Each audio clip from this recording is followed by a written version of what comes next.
Yeah, Chris Rossetti here with Jess Quinn, another edition of The Coach and the Scribe, and it's an edition after an unbelievable basketball game, Jess. A 2-point win by Keystone over Clarion Limestone in a game that Clarion Limestone led by 13 in the second half.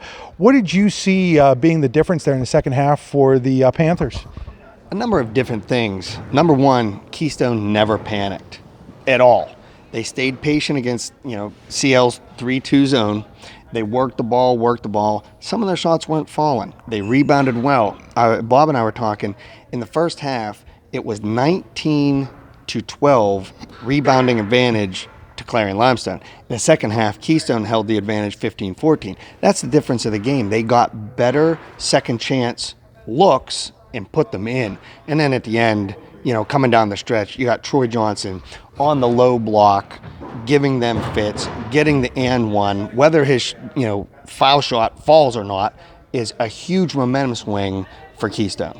Well, you talked about them not panicking, and that's exactly what Coach Heath said to me in his post-game interview, that one of the reasons he didn't take any timeouts was, and it was really interesting, he talked about, what he looks for in a timeout. He looks to see what the reaction on the guys' faces are, what the body language is like, and he felt that his team never panicked, and so he didn't feel any reason to use any of those timeouts until it was really into crunch time. Well, and if you look at that, you can see that in their passing.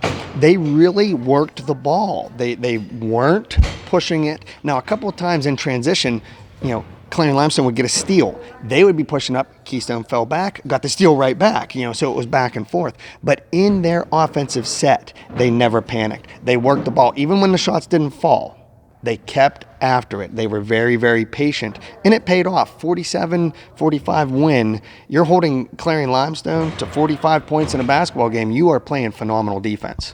Yeah, and they really did a good job, I thought, on Dion Dees in the second half. Dion looked like he was going to have one of those monster games in the first half, had 9 points at halftime, and then in the second half, they just really seemed to clamp down on what they were doing defensively. Now, they also brought out a little bit of a press, which seemed to give CL a little bit of an issue.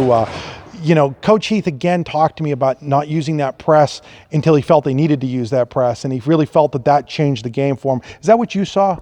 It is, because it put pressure. They really kept Dion and Hayden from doing too much offensively. They had to make Jordy Hesden, who is a freshman, he's a good ball player, but again, he's a freshman, he's young. Mitch Knapp, not Garrett, that's his dad, sorry. Curve and Goheen, make those guys beat you. And in the second half, especially in the fourth quarter, you could see that momentum start to build. Dion hit some fabulous shots in the first half. They played phenomenal defense, and he was just jumping over them, hitting that shot. Hayden, the same thing. And in the second half, Keystone really limited those open looks. In a game where your shots aren't falling, just keeping the shooting like Keystone did is really kind of sometimes what has to happen. You just have to keep shooting the basketball when things don't go your way. You could just see, like in that about midpoint of the third quarter on, the thing started to go right for Keystone and wrong for CL. What does CL learn from this? What do they take from this game that they maybe can use moving forward? To be honest, I think, Coach Ferguson, he looks back at some of the film. There were times where they're coming down and taking a shot within a few seconds of crossing the timeline. I think that if he could look back and look at the film, I think that he'll say to the boys, let's be a little bit more patient. Let's get a better shot. Let's get a closer look at the rim. Now, of course, with Hayden and Dion, you're going to let them shoot the ball. They're shooters, they're basketball players, they're scorers. But the other guys, there were a couple quick shots that I think that if he took a little bit more patience, got a better look at the rim, they'd get a better result. And then your Keystone, is it just one of those that, hey, coming back in a game like this just shows us that we can do that and we can just continue doing that? Absolutely. I think what you said earlier is exactly what they take out of this game.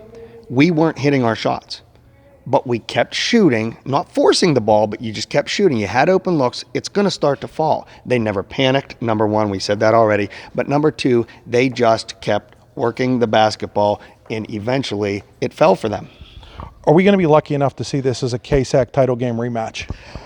You know what? It's going to depend on what happens with Karn City now that Nate Waltman is back. But, watching this game tonight, what pure entertainment. You're seeing, young men compete to the best of their ability, and it comes down to a 47-45 score.